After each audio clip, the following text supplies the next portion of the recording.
Hi everyone, it's yours truly, Kind Krista, and this session is all about multimedia tools that can be used in distance education.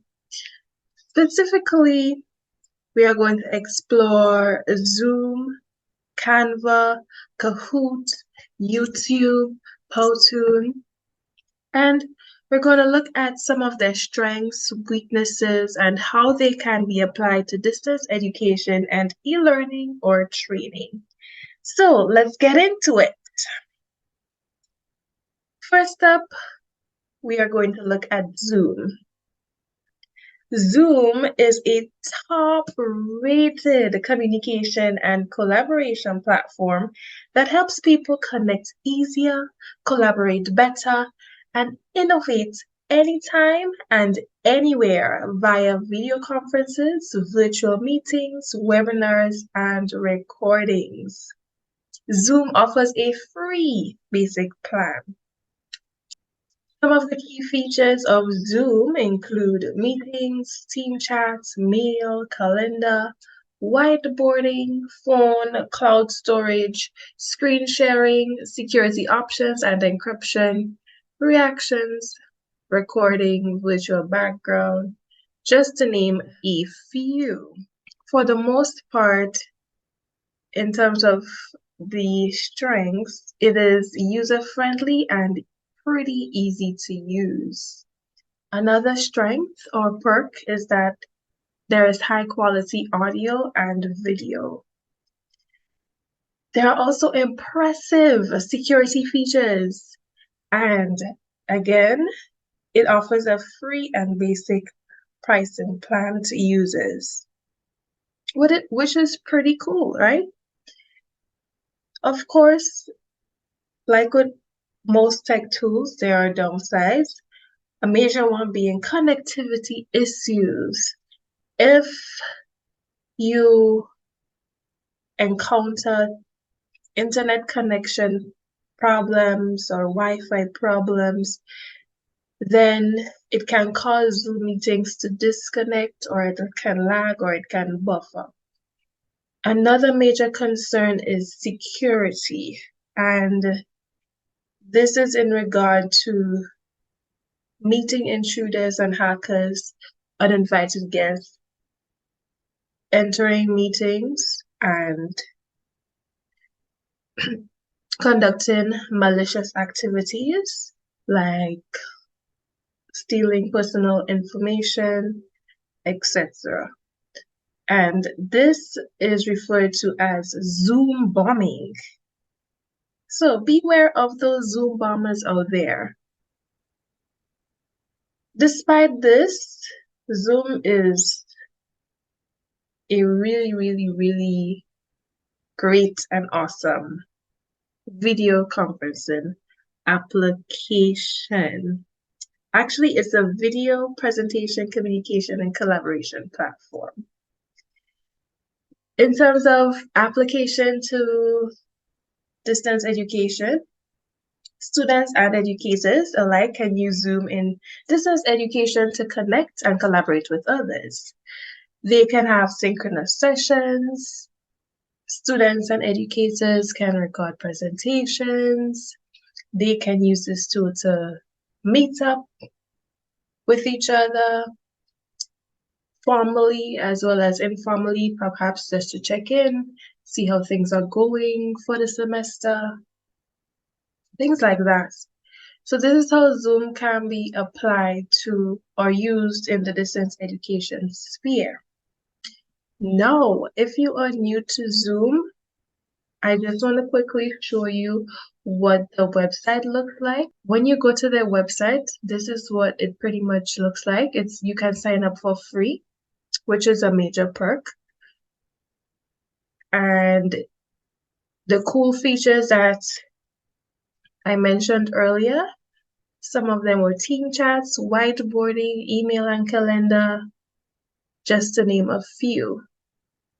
So once you sign up for free, you can then log in and you have access to your account.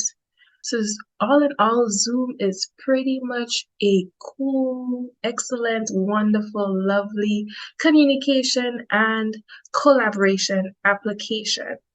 Next up, we are going to talk about Kahoot. And Kahoot is a terrific game-based online learning platform that is used to engage, motivate, and make students' learning experience an awesome one. So, Kahoot is offered for free to users, and premium plans are also available to access advanced features. That is a major perk. Some cool features, you can create a quiz, you can host live Kahoots in class or via video conferencing. So this means that it can be used in the distance education sphere where synchronously and asynchronously, but this feature here where you can host live Kahoot games in class via video conferencing has to do with the fact that you can share your screen and the students will respond to the questions via their own device. And that is how a way that it can be used and applied in distance education. But we will get to that in just a moment. Some other cool features include adding slides with a classic layout. You can combine multiple Kahoots. You can add drawings in your iOS app. You can grab attention with true and false questions, and you have different options in terms of quiz questions, like you can do multiple choice questions. Students can play individually or in teams. So another application in distance education would be asynchronously, where it is student paced. So you're learning on your own pace and at your own time. If you want to use a Kahoot in the asynchronous format, then you would create the game, remove the timer, and allow it to make it student paced. And so here we see how it is applied asynchronously and synchronously in the distance education sphere.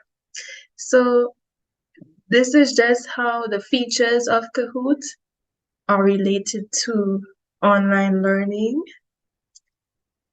and teaching as well. Some other cool features, you can share games with others, you can organize Kahoots into folders by topic, subjects, or other criteria. You can collaborate with teachers in groups. You can, with a premium plan, you can use a team space as your school's game bank. You can assign personalized learning in the app. And you can combine multiple reports. So with a basic plan, there's so much that you can do, and then you get additional extra features with other plans. In terms of the strengths, weaknesses, and application, we talked a little bit about the application before, but we'll highlight it again. In terms of the strengths, it increases students' engagement, motivation, and class participation. So if you want your students or your learners to participate more and be more involved in classes, then try Kahoot. If you want to boost their motivation and engage your students a bit more, try Kahoot, because it is a great way to increase students' motivation and engagement and their participation. And research has found that it positively affects learning performance, classroom dynamics, and learners' attitudes. So here we see the different positive effects that Kahoot can have on learners or students' learning experiences. In terms of the drawbacks, if you have connectivity issues, again, it can affect the effective use of Kahoot. And another major downside is that if there is a timer, it can cause pressure and added stress. So students may feel stressed, like, oh my gosh, time is running out. Like that kind of stress pressure to answer the question, and there may not be enough time to answer the question. So that is also a drawback of Kahoot. But apart from that, it is an amazing, amazing tool that can be used in distance education. And as mentioned before, it can be used in the synchronous format of distance education or the asynchronous format. Synchronously, it can be used in virtual sessions via Zoom, where it will be displayed on the screen, on the share screen, and students will submit their responses on their own device. And in asynchronous format, it would be used for review. It can be used for review or for formative assessment. So, and for those of you who do not know, formative assessments are assessments that are ongoing. It occurs throughout the semester, whereas a summative assessment, it is periodic. So it happens perhaps at the end or the middle of the semester, like midterm or end of term exam, that sort of thing. So Kahoot would be used or can be used for formative assessment throughout the semester. And in this case, it will be more student-paced and the timer can be turned off to reduce that pressure and stress that may happen or may occur for that learner. So to those of you who are new to Kahoot, this tech tool is pretty amazing. I just want to quickly show you what the website would look like when you go on there. This is pretty much it. You can sign up here and select the category that best suits you. If you're a student, you will select student and you will go from there and create your account.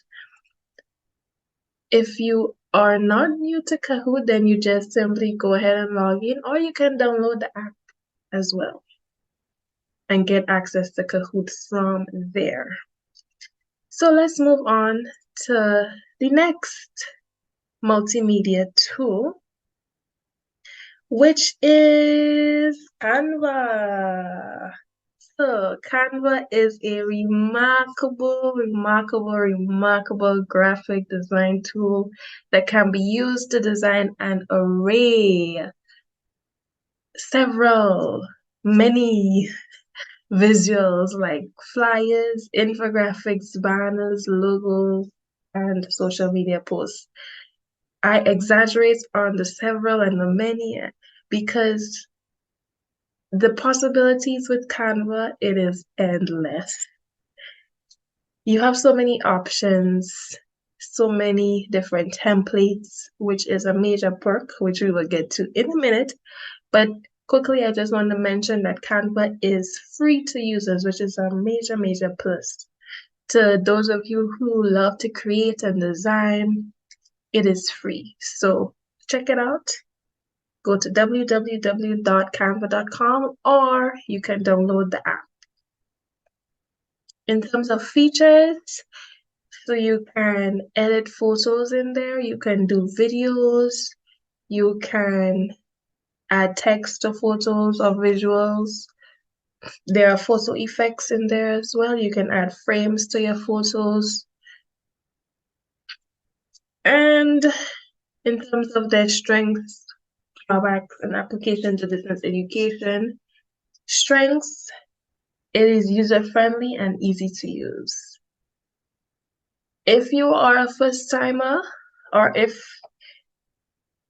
you are new to Canva, it may pose a challenge in terms of how to use it and getting around and getting a feel. But once you get accustomed to it, it is easy to use, pretty simple, very basic. And even if you are new to it, there are resources and tutorials out there on YouTube that can help you find your way around Canva.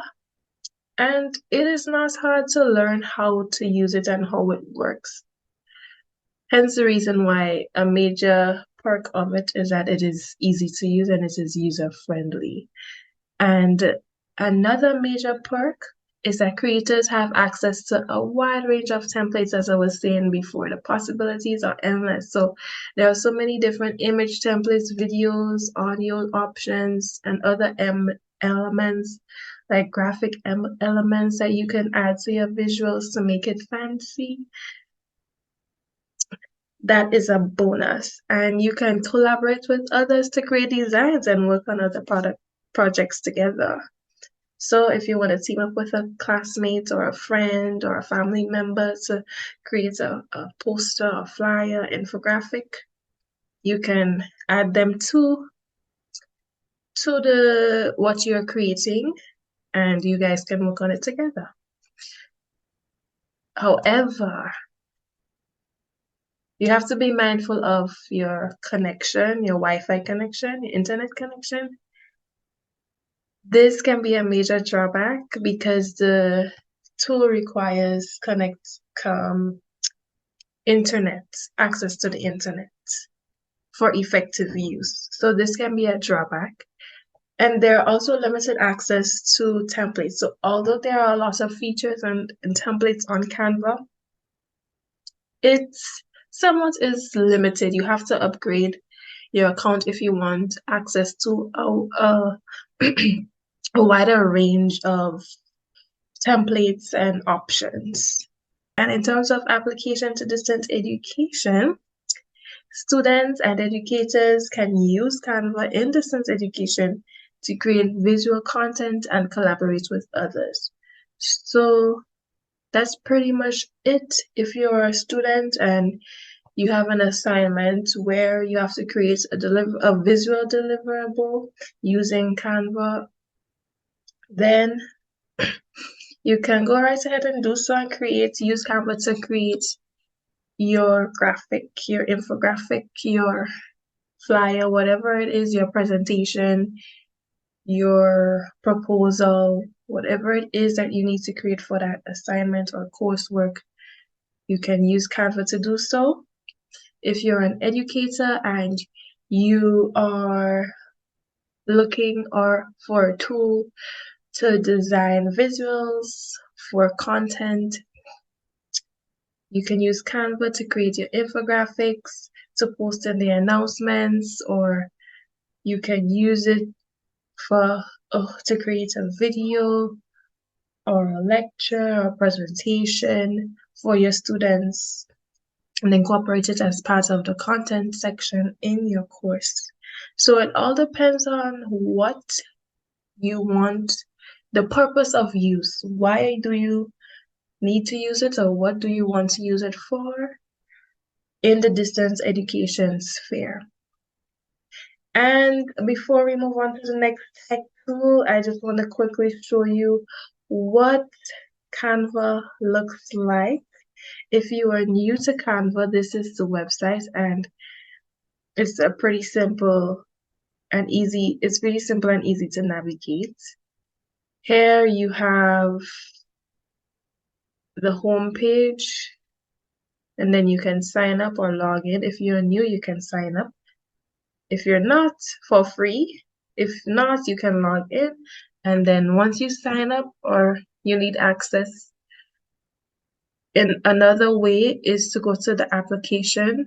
Once you download the application, you can get access to Canva this way as well. And this is what the application looks like. So you have the different features. So you can create a whiteboard, a presentation, social media, visuals, a video. You have a wide array of options: infographic, graphs, mind maps, flashcards. For the educators, you can create your lesson plans on here as well, visual lesson plans if you so desire. For the social media people out there, you can create your Instagram stories, your Facebook posts. For people who are into comics, you can create comic strips on here. Then you have the recent design section of all the things that you would have created And I have a host of things because I use Canva so much to create a lot of different visuals and graphic. And that's pretty much it for Canva.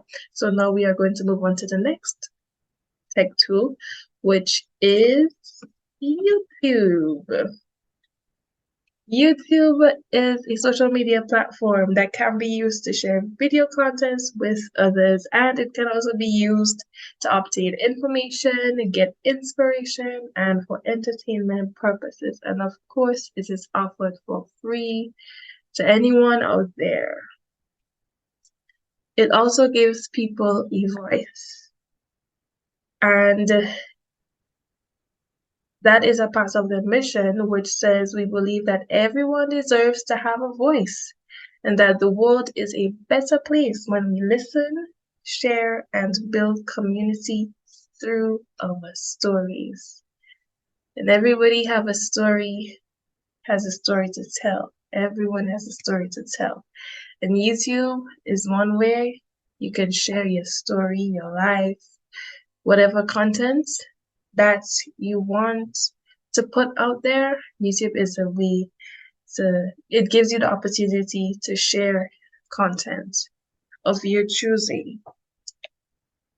Some features: you can upload videos, you can create posts with images, you can create shorts, go live, you can like, share, and subscribe to channels, videos, and so much more.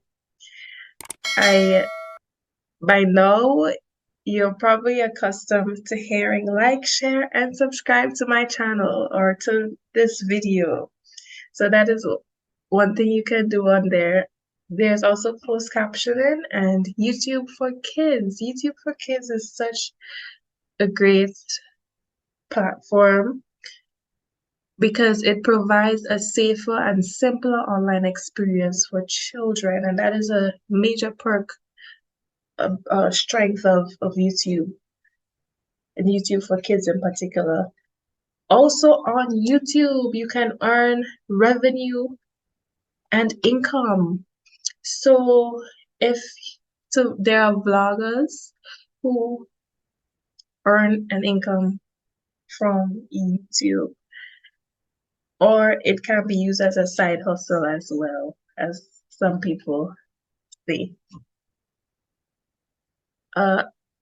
It is accessible from any device and operating system, and you can use it to learn something new via tutorials and educational videos. I often hear the term the University of YouTube.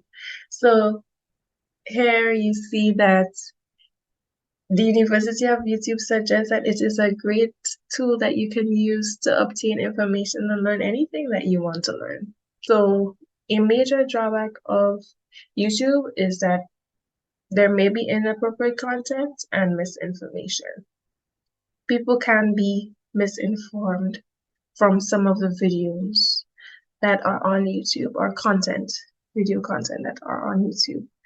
And it can contribute to procrastination via increased screen time. So for students who already struggle with procrastination, you keep pushing back your coursework. If you are a YouTuber and you say, I'm gonna take a 5 minutes break, and you're watching video after video, and that 5 minutes turns to 15 minutes, and then you have to end up pushing back your course activities that you had planned to do for that evening or that day or that morning. And so it contributes tremendously to procrastination. And that's something that students and anyone in particularly has to be mindful of, because it can affect your productivity.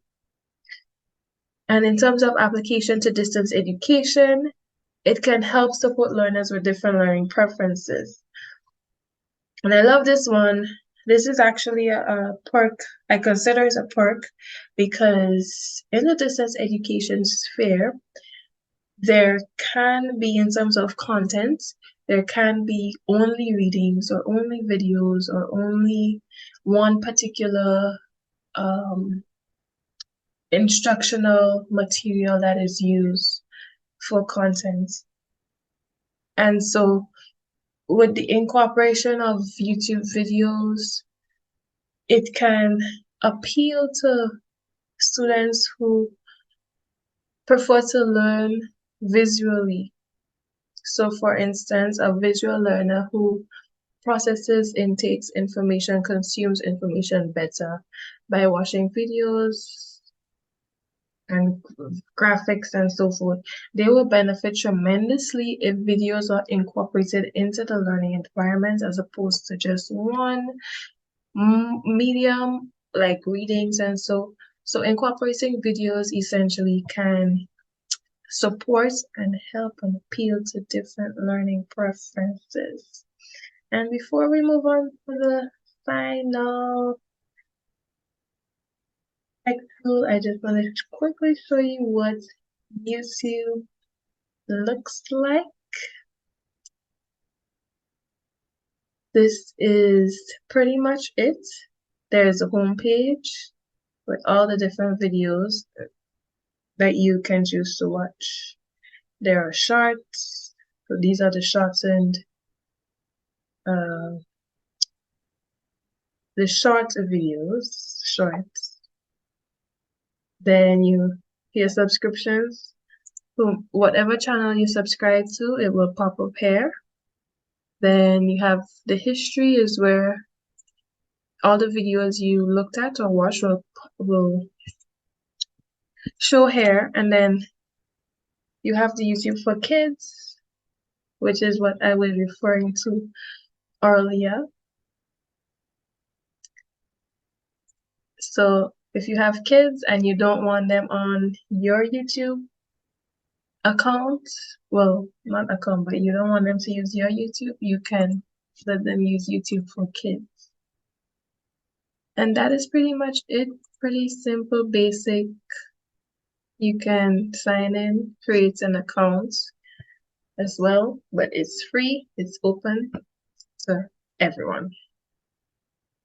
And now we're gonna head back and talk about our final multimedia tech tool, and that is Powtoon. Powtoon, it is an awesome animation software used to create animated visuals like presentations, educational materials, and videos. It is free to try, so there's a free trial, but there are also premium plans starting from $15 monthly. Some cool features include the content library, the cloud, autosave. So whenever you're working on a project, it saves automatically. There are slide designs, templates, and so much more in Powtoon. Some strengths, weaknesses, and application to distance education. So let's look at the strengths. Like some of the other apps, it is simple and easy to use. User-friendly. The visuals, it can help engage and motivate your students and appeal to their learning preferences. And it can also help foster creativity. However, if you have or encounter connection problems, it can affect the effective use of Powtoon. And there's also limited content library. And if you have the basic plan, or I should say, if you're new to Powtoon, you should know that with the basic plan, the Powtoon watermark is incorporated into your projects. So you would have to upgrade your accounts if you do not want the Powtoon watermark to appear on your project. As it pertains to the application to distance education, students and teachers can use Powtoon to create professional looking and engaging videos and presentation in minutes without any design or technical skills. So you don't have to be a designer, a graphic designer, or a pro to use Powtoon. There are tutorials out there that shows you how to find your way around it, how to use it, how it works, for you to get a start and for you to get a hang of it. But once you get a hang of it, you can use it to create some awesome videos for your students. And students can use Powtoon to create projects for their assignments and for their course activities. And once again, if you are new to Powtoon, this is what it looks like. This is their website. This is some of the animations that they have for the videos that you can use to create your video. Why Powtoon? Some of the major perks again. You can easily create your videos and presentations with videos, images, characters, or animations in minutes. You don't need to be a pro. You can manage your projects, your teams, shared libraries with your teams, so you can collaborate with others in Powtoon, and you can share your creations on any social media platform with no effort, or you can download your videos to your devices. So this is some additional strengths or perks of Powtoon. A pretty cool, amazing, awesome tool that you can use in distance education. So we're going to head back to where we were. And now let's look at my application of these tools. So far, I have been highlighting how you as a student or as an educator can use all of these tools in your online classroom. But for me, I used Canva to create this presentation. This wonderful, lovely design that you see here for this presentation, that was all thanks to Canva. Then I used Zoom to record this session. And then I used YouTube to share this session, this video content with you. So when these multimedia tools are used together, they can create a wonderful, a marvelous work of art. And this is why I love all of these tech tools, because you can either use them individually as well as you can use them together and to deliver your project. And so as the curtains come down on our session, I just want to conclude by looking at the major strengths and the drawbacks of all of the tools with the help of this comparison chart that I created. So the major strengths for each of the tools, what they have in common in terms of strengths, they are all user-friendly and easy to use. You don't have to be a pro, you don't have to be a graphic designer or some big name or use any one of these tools. If you need help when starting off in terms of use to find your way around, etc., all you have to do is go to YouTube, the University of YouTube, as many people call it, and look for tutorials. Or there are also short tutorials and so on the websites of these different tech tools. Once you get the hang of it, you'll see how easy it is to use. Another major strength of work is that it supports different learner preferences and accessibility needs. So if you are an educator and you're looking for ways to support and appeal to different learning preferences of your students, the visual learners, the auditory learners, etc., you can create content using any one of these tools, or you can, for example, use YouTube and add supplemental resources from there into your course. And of course, always give credit where credit is due. Also, all of these tools can be used to engage and motivate students. Now, the tools themselves, the work that is produced using the tools, that is what can engage and motivate students. For example, videos, infographics, the visuals that you've created using Canva or Powtoon, it can be used to motivate your students. However, a major drawback is that if you struggle with connection or you have connectivity issues, you encounter connectivity issues. If you encounter connectivity issues, it can affect the effective use of these tools. So ensure that you have high-speed internet so that you can maximize the use of all of these tools and have the best experience using them. These are the references, well, the reference, I should say, is the reference section, and this is the point where I say thank you so much for your attention and participation in this session. It is very much appreciated. So once again, thank you so much.